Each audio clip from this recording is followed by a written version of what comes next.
Well, greetings and salutations, everybody. Welcome to AMC Mailbag, the mailbag show here on AMC Movie News, where all we do is take your mailbag questions, and this is a special, actually it's not even mailbag today. Technically this is AMC Movie Talk because it's Friday, our special 4th of July episode here on AMC Movie News. And you know, it is a national holiday.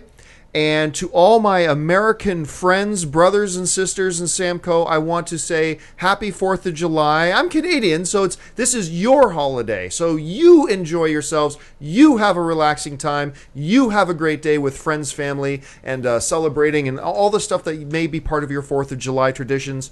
My name is John Campia. I am the editor-in-chief of AMC Movie News, and I am so glad you decided to make us a part of your day. Now, the crew has the day off. Being 4th of July, we decided to give everybody the day off, obviously. But, you know, I thought to myself, it's a day off, but when is it better to talk movies than on our days off, when we can most relax and have some fun and talk about movies? So I decided we're just going to do a special episode from my home studio here today, but I am not alone. Joining me today, she's going to be helping me out by taking your Twitter questions, and that's all today's show is going to be. Is taking your questions on Twitter. So I'm going to let you know this. If you are watching live, and do me a favor too and help everybody else out in the chat board who's asking about how to send in questions. If you're watching us live, tweet your questions in to @AMC Movie News. Just tweet those questions in. And because all we're going to do today is just take live questions from you guys via Twitter. So that's what we're going to do. And helping me today to do that, because it's very, very difficult trying to do the show and follow Twitter questions all at the same time, is you have seen her on AMC Movie Talk before. She also does my Arrow After Show with me, Miss Kaori Take. Kaori, thanks for being here today. I'm very happy to be here. Happy 4th of July, everybody. And happy 4th of July to you. And you were very gracious to make yourself available to come in and help with the Twitter stuff today. Of course. So Kaori is our gatekeeper today. That means you guys got to suck up to her if you want your question to get picked, because she's the one who's picking them out and running them. So, hey, before we get started on the Twitter questions, I'm going to let you guys know,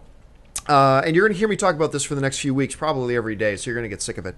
But don't forget, Comic-Con is coming up, San Diego Comic-Con.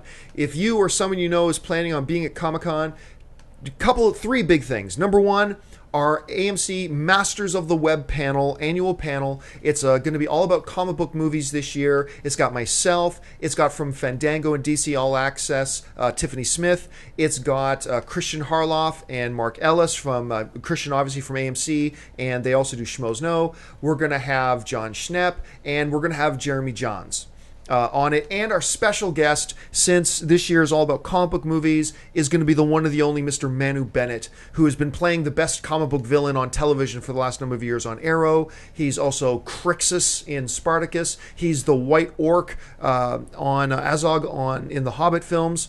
And it's just going to be a great time. So that's the first thing. The second thing is our AMC meet and greet. And we did this last year.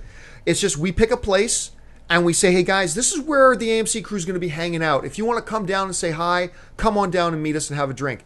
So we are going to be Friday night, starting at, I believe, 6 o'clock in the evening. We are going to be at the Omni Hotel.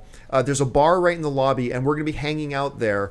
And it's right across the street from the convention center, so make sure Friday night, 6 o'clock, you come on over and say hi. And then also, we're going to be at John Schnepp's booth at Comic-Con, both on Thursday and Saturday, doing autograph signings and taking pictures and stuff like that, if you're interested in that. So that's where we're going to be. So that's all the stuff we're doing for Comic-Con. We've given you guys now a couple minutes to fire in some stuff for Kaori to pick out. So, Kaori, have you got some questions picked out for us? Yeah, I've got tons of questions. Start with the first one then. All right, so Randall Workman asks, hey guys, love the show, never miss an episode. Do you think we'll ever get a live-action Aladdin film? Live-action Aladdin. You know what? I've got this bell going off in my head saying that we might have actually had somebody ask that question once before. Live-action Aladdin, I don't know. It would be interesting if they did it. You know what? Yes, somebody did ask this question once before, because I remember with the answer that I gave. I think you can do it. Obviously, the genie would have to be CG. He would have to be animated, right? Obviously, you're going to do the genie that way. You're not going to put him in a costume. And I would be cool with it if you got Robin Williams back to do the voice again. Now, don't get me wrong. I'm not saying that it has to be Robin Williams doing the voice. I'm not saying that at all. Obviously, you can get 1,000 other voice actors. That would be great. But just for nostalgia's sake, I would be really, hyped up if you had Robin Williams doing that voice again, because that is one of the most memorable voice performances in the history of animated film. Robin Williams being Genie in that original Disney Aladdin. It was awesome. But, it is a story with great visual effects and stuff like that that could translate really well to the big screen. I don't know if they actually have any plans to do another Aladdin, or if they would even be interested in doing a live action Aladdin. Personally, I think they would probably do a reboot of the animated Aladdin before they would do a live action one. But if they did, there are some very, very interesting possibilities you could do with the action and stuff like that. Proper use of visual effects. It's a great adventure story. It's a great romance story. Get Robin Williams back as the voice, and I'd be totally on board. Whether it'll happen or not, I'm going to guess the answer is no.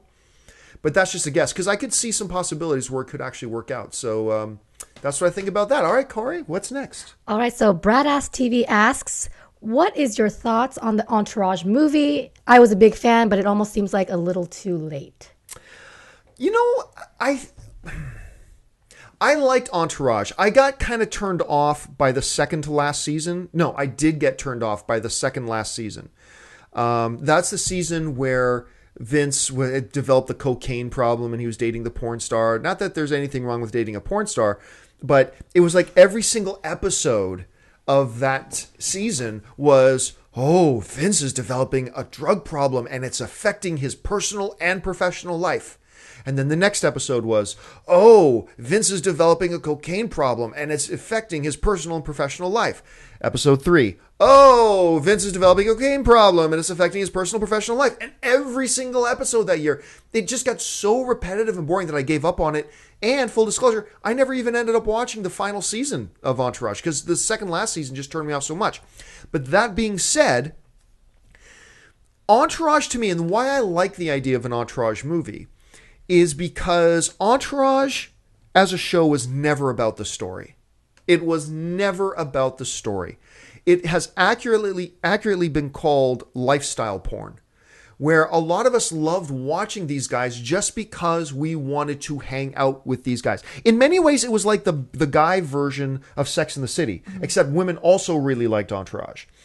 And so we liked watching that show because we felt like we were hanging out with them. We felt like we were living the Hollywood lifestyle with them. We saw this lifestyle that we wanted to be into and we could kind of fantasize about also in many ways. And so because of that, I think a movie actually makes sense, because I think there's going to be a lot of people that just want to go back and hang out with these guys again. They want to hang out with these friends of theirs again. Now, on the one part of your question is really interesting about, is it too late? Is this too little too late? I think I do think it's a little too late, but just a little. I still think they're in their window. I think this movie should have come out last year, or should have come out already in early 2014. But that being said, it's not like we're way overdue. It's not like, oh, now everybody's forgotten about Entourage, or we've disassociated those pleasant memories and those thoughts and those experiences we've had with the guys on the show. Those are all gone now. It's not like that. So I still think we're in the window. So as long as this movie doesn't get suddenly pushed back by another year and a half or another 2 years, I think we're okay. I do think we're in the window, and I think everything will be fine. And I'm looking forward to it. It might be total crap, but I'm looking forward to seeing how it turns out. All right, Corey, what's next? All right, next one. Nick Denbo asks, if Avengers Age of Ultron does kill off a major character, who do you think it will be and why? Well, I've said this before, that I do believe they're going to kill somebody off. I have nothing to back that up with. Don't go saying, oh, John Campea of AMC says they're definitely killing off a character. No, I'm speculating. I've always believed that they're going to kill off somebody significant. I believe the most expendable member of the Avengers is Hawkeye. Jeremy Renner was one of my favorite actors, and I really like the character, and I like him. I liked his small part in Thor. I really loved him in Avengers. But in reality, him and Black Widow, and they've shown a commitment to Black Widow by making her a key front of the line character in Captain America 2. So they've got plans for her. But, Black Widow and Hawkeye they're humans. They're just human. Well, so's Tony Stark. Tony's got the armor. They're really just human beings. And so I think and really in Avengers, while he had some great action beats, they really didn't do much with his character. I mean, most of the movie, he was a zombie, remember? So if you're talking about how much has our audience personally invested in each individual character, who has the most potential for on-screen superheroism and all that kind of stuff, then I believe that it comes down to Hawkeye is the most expendable. He's the least emotionally invested in a character we've got out of all the Avengers. I mean, Thor's had his own movies, Iron Man's had his own movies, Captain America's had his own movies, everybody loves the Hulk, and they've been using Scarlett Johansson a lot as Black Widow. So what we're left with is Hawkeye, and I believe that makes him the most expendable. Now, just because he's the most expendable, that doesn't necessarily mean that he is the guy they'll chop. They might want to go for a bigger dramatic effect and, kill Thor. But they ain't killing Thor. We already know they're going to make Thor 3. They've already announced that. We know they're not going to kill Captain America because they've already announced Captain America 3. We know there's no way they're killing off Tony. They're just not. They're not killing off Tony Stark. And I just doubt they're going to kill off Scarlett Johansson, although Scarlett Johansson's Black Widow also becomes a possibility for killing off for two reasons. Number one, she's just a normal human character, although she is extraordinary.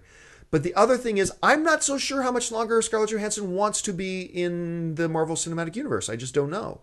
And I don't know that they have her under contract for many more films, as many as they do for the other characters. So, and I don't think they're going to kill off Nick Fury. He's just too easy of a character to use and to throw in as a device whenever they need something. So he's a really good tool to have in their belt. So yeah, my very long answer to your very short question is, I believe if they kill off a major character in Avengers 2, I believe it will probably end up being Hawkeye.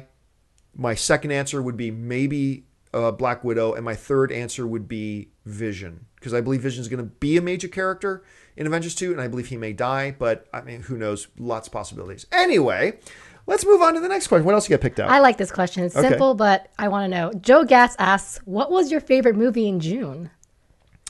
Damn it. Here's the thing. Okay, I'm going to cheat here a little bit. I'm going to bring up Box Office Mojo. Because the thing is, I see so many damn movies. Monthly June. Okay, I see so many movies that I often forget what did I see. No. How do I get that? Daily, weekend, weekly, monthly. 2014. June.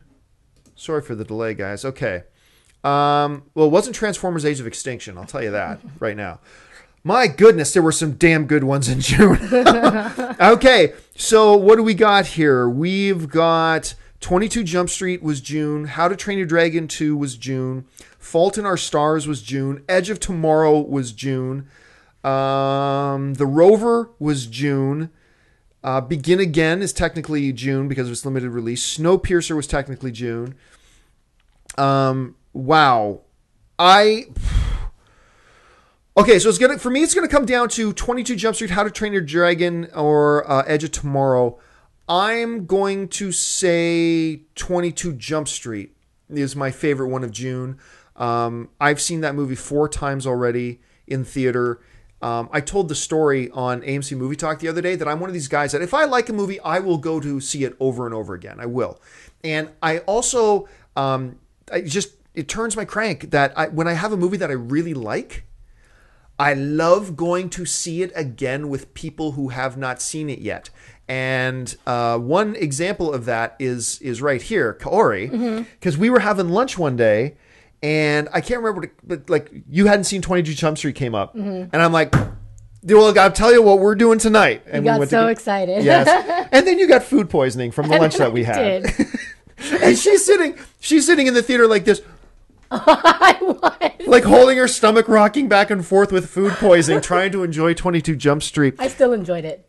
Good. I think you need to see it again, though, at some point. Okay, we'll see it again. Without food poisoning. I think that would probably be a good idea. Okay, so yeah, I'll go 22 Jump Street, How to Train Your Dragon 2, and Edge of Tomorrow. Those would be my top 3 movies for June. And thank you for the question, because I forgot how great of a month June was for movies. That's really great. Okay, what else do we got? Let's talk about 22 Jump Street. Colby Lee Bean asks, after the success of 22 Jump Street, do you think we could see a 23 Jump Street? I have no doubt. I have no doubt. And if you saw 22 Jump Street, minor spoiler. Don't worry, this isn't going to affect anything. But the very end of 22 Jump Street, they have this montage of 23 Jump Street, 24 Jump Street, 25 Jump Street, 26 Jump Street, and all these scenarios. This is a franchise that doesn't cost them a ton of money to make, except for the stars. But it doesn't cost them a ton of money to make. It's got a great reputation with the fans. They've knocked both of the films completely out of the park so far with 21 Jump Street and 22 Jump Street. And I got to tell you, watching 22 Jump Street, I never started to feel like I was starting to get fatigued from their style. I never felt like, oh, these jokes, like some of the last ones from the last film, this is starting to feel tired. I didn't feel that. So considering it feels like the movies have not stopped running out of steam, or they haven't started running out of steam yet, they still feels like they're at the top of their game. Do it again. And they will. They will. Because this is printing money. Mm-hmm. These movies are printing money for the studios. These are brainless. This is an automatic. So yeah, I would be shocked if by 2018 we did not have another Jump Street movie. So I'd be completely shocked. So yeah, all right. What's next? Next, James Stern asks, hey John, if Dumb and Dumber 2 is a success, do you think the F-Bros will do a sequel to There's Something About Mary?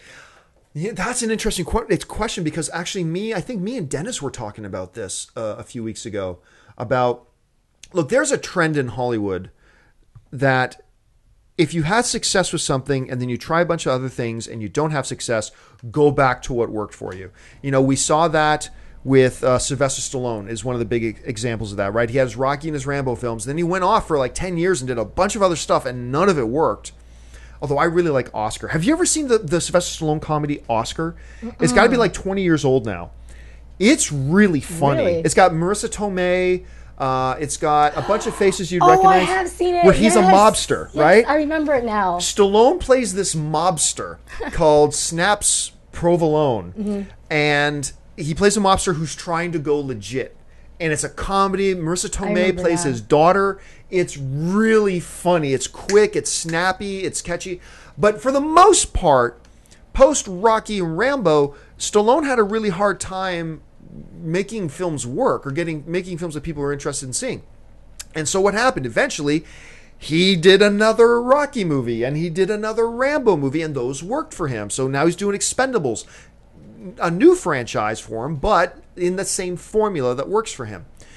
We saw Vin Diesel do that. You know, he said, I'm done with Fast and the Furious, and I'm done with Triple X, and he tried a bunch of other things, and they didn't really work. Even his Riddick stuff, I don't think his Riddick stuff was very good, personally. And I know the last one didn't do great at the box office either. So what did he eventually do? I guess maybe I can go back to Fast and the Furious, and suddenly he's a big mega superstar again, right?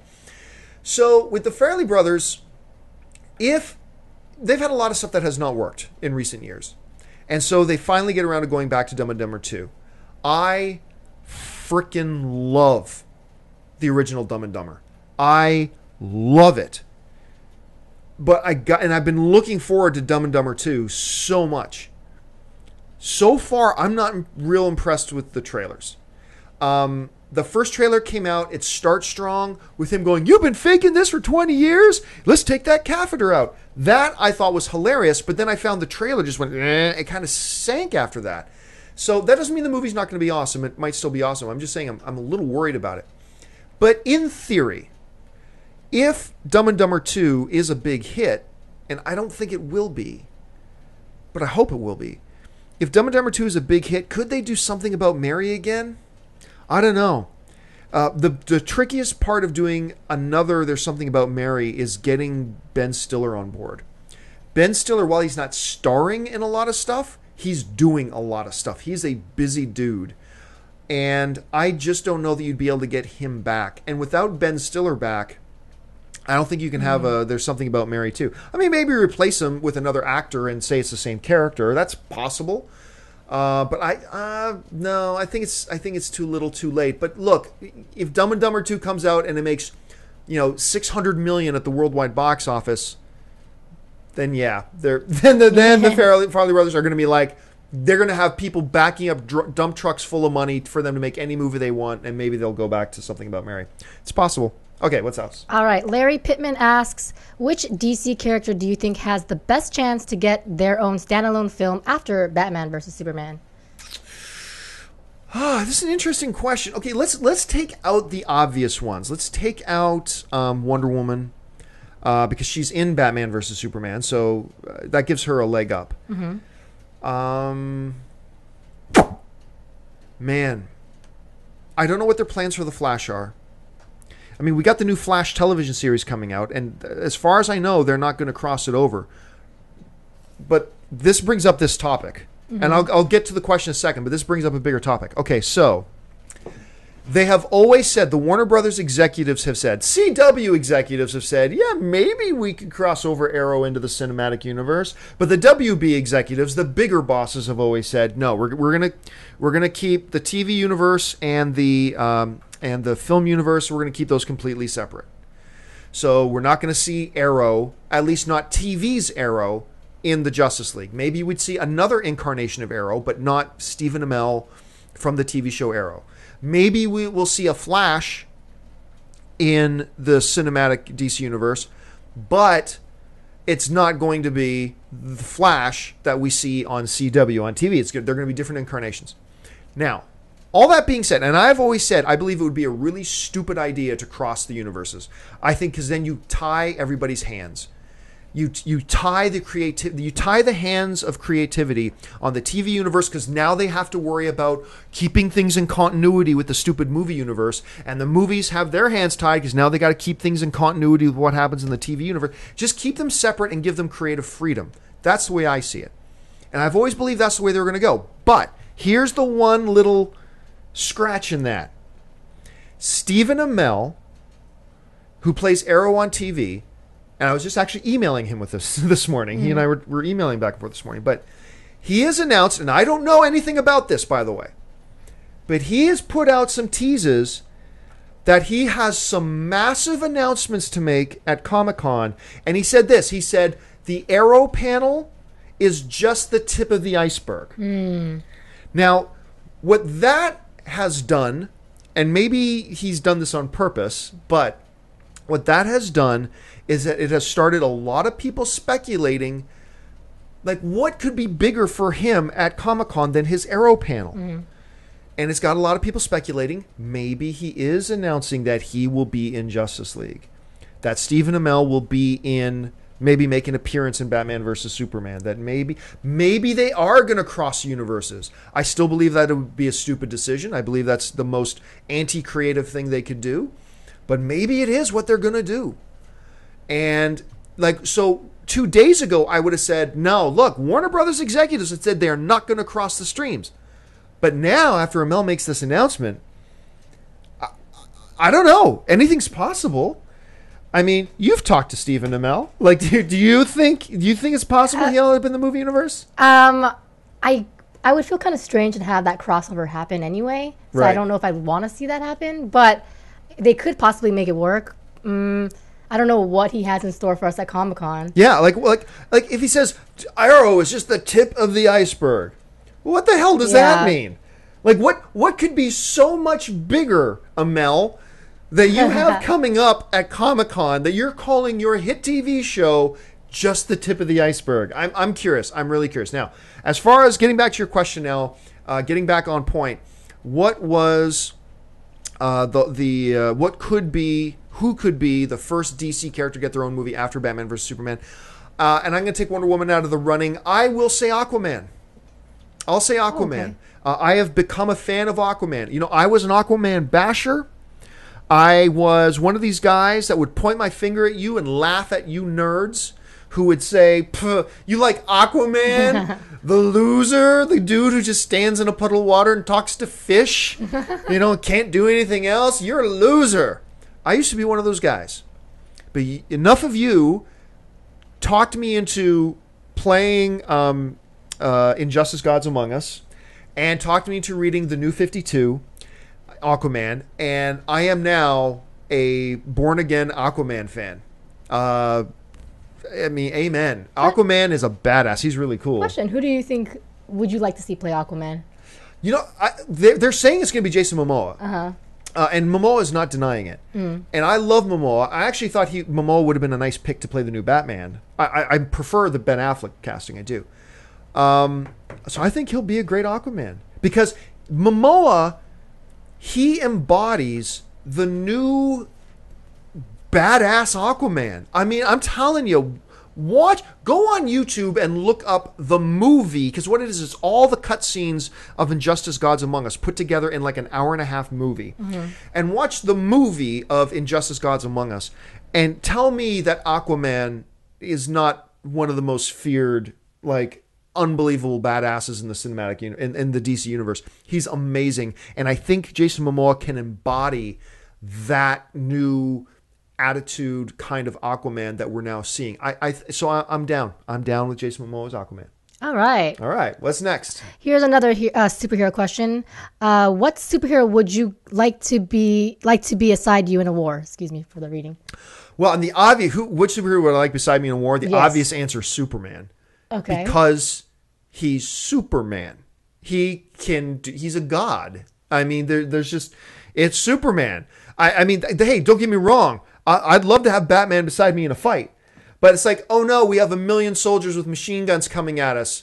Batman, take a couple of bullets for me. Or Superman, freeze them all with your super breath. Or go start spinning the earth backwards on its axis. Or go take all their guns from them in 0.2 seconds because of your super speed. It's Superman. Now, if you're going to take Superman out of the argument, which guy would I want to go into battle with me? Probably Wolverine, just because he's so feral.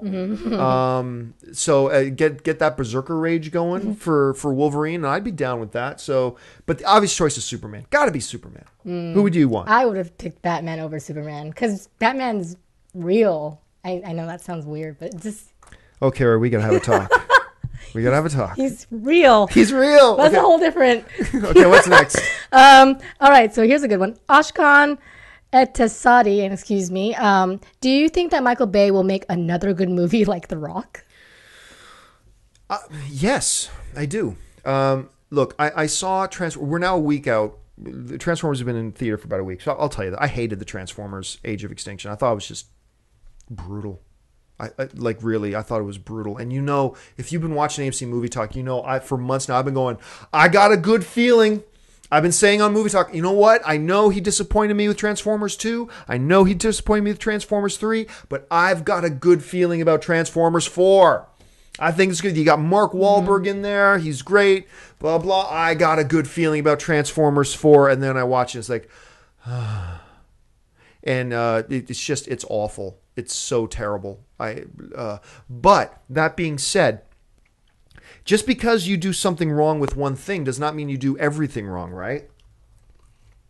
Right. So if I'm playing a video game and I'm terrible at a video game, that doesn't mean that I'm bad at website design. I mean, they're two different things, right? So with Michael Bay, he's got several movies that are actually pretty good. People forget that. It's not just The Rock. I mean, The Rock is my favorite Michael Bay movie. But Pain and Gain was a good movie. And people are forgetting that. Pain and Gain that he did with Wahlberg and The Rock is a good movie. I've said it all along. Armageddon is one of my guilty pleasures. I really like Armageddon. I like it as a film. I like Bad Boys too. So, I mean, yes. Will he make another good movie? Yes, because he just made a good movie last year with Pain and Gain. So, do I believe he'll make another good movie? Yes. Do I think Transformers 5 could be his next good movie? No, I've given up. I've been the biggest defender of Michael Bay directing Transformers since day one. Since the day they announced him as the director of the first Transformers, I've been in his corner. I have been his cheerleader, and I've been his defender. And I thought the first Transformers was very good. I loved the first Transformers. But now 3 strikes and you're out. You've had Transformers 2, Transformers 3, and Transformers 4, and they're garbage. And people want to see Transformers because we go out to watch the movie and then we get let down. So do I believe he can make another good Transformers movie? No, I've now lost all hope in Michael Bay for making a good Transformers movie. But do I think he can still make good movies? The answer is yes, because he's proven he can. So is he one of the great directors in the business? No, obviously not. But he's got talent. And when he's firing on all cylinders, he can deliver a good, entertaining movie. He's just got to be in the right movie and firing on all cylinders. But when he does, I think he can be on his game. Okay. All right, what's next? Salhick asks, any guesses on what Dawn of the Planet of the Apes will do at the box office? I think it'll do well. The trailers have been magnificent. The word of mouth right now is off the scale. Mm-hmm. The word of mouth on this thing is crazy. I'm having multiple people who have seen the film telling me it is their number one film of the year so far. Wow. And that's in a year. These are the same people who saw X-Men Days of Future Past and saw Captain America 2 and saw Edge of Tomorrow and saw Lego Movie and saw all these other movies, and they're saying it is the best film of the year. So, yeah, great word of mouth. People really enjoyed the first Apes movie with James Franco, and it's had great trailers. I think it's going to do well. I'm going to peg domestically. I'm going to peg it for a $70 million opening weekend domestically. That's pretty high. I think it's going to do that well. So let's see how far I'm off. But yeah, I'm looking forward to it. All right, let's take time for 2 more questions today. Okay, Rigo asks, do you believe Warner Bros. Will let Ben Affleck direct his own Batman movie in 2019? If so, do you think he'll do a great job? First of all, I'm not even convinced that 2019 is the date. I have a feeling it's going to be earlier than that. There are reports going around that's going to be 2019. I think it'll be earlier.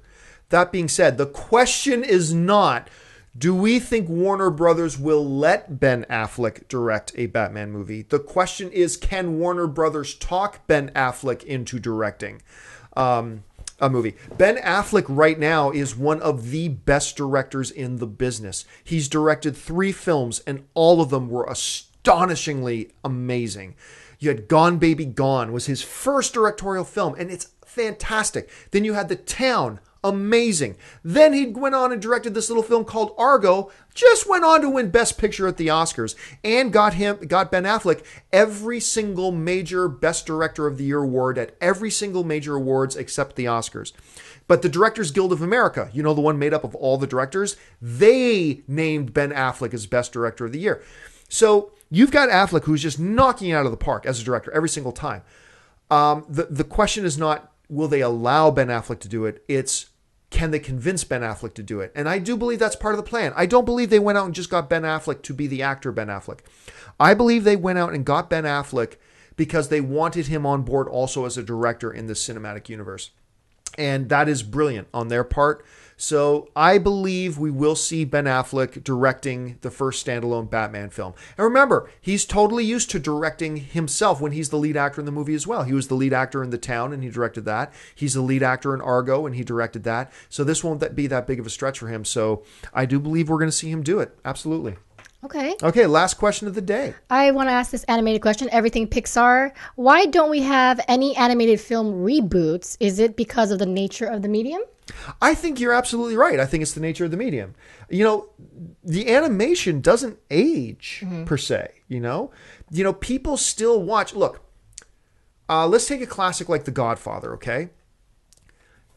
Parents aren't sitting down with their kids to put in this great old classic, The Godfather, to watch with their kids, right? So you get entire generations now of people, of moviegoers who have not seen movies like The Godfather or Citizen Kane or Lawrence of Arabia or Ben-Hur or the original Kirk Douglas, The Spartacus, or, you know, any of these films. You got generations of people who haven't even watched these things.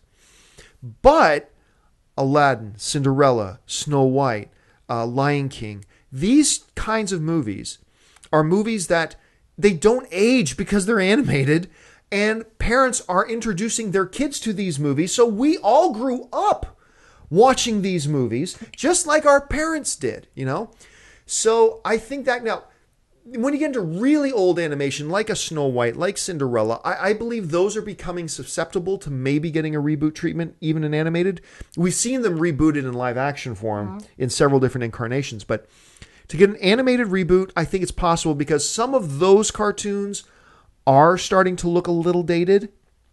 But even then, there's still films that our parents have shared with us, and people of my generation who have kids are sharing it with their kids. So it's a little bit different from those live action films. So I think you're very astute. What was his name? What was the name of the person? Everything Pixar. So I believe Everything Pixar. I think you're absolutely dead on the money when you make the observation that it's the nature of the medium that makes it more accessible to each new generation of filmgoers, because we all grow up watching those ones, as opposed to most of us don't grow up watching Ben-Hur. So I think you're right on money. I think that's one of the things that's stalling it. All right, folks. Well, that'll do it for us today here on this special 4th of July all Twitter question installment of AMC Movie Talk. I keep wanting to say mailbag because we're in the mailbag environment. I want to remind you guys, lots of great films playing in AMC theaters right now.